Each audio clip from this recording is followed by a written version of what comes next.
শততম আশীর্বাদ।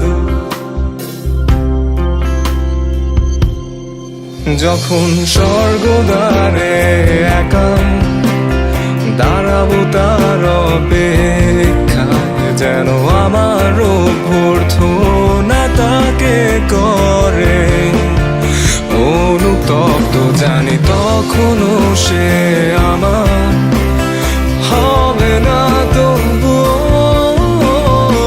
অপ্রাপ্তি তাই যেন আমায় করে পরিতৃপ্ত।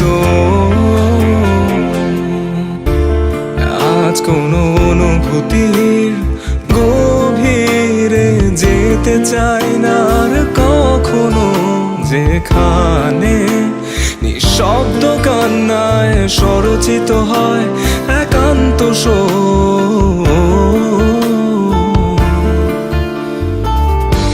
যা কিছু তার নির্দয় স্পর্শে দিয়েছে সৃষ্টি।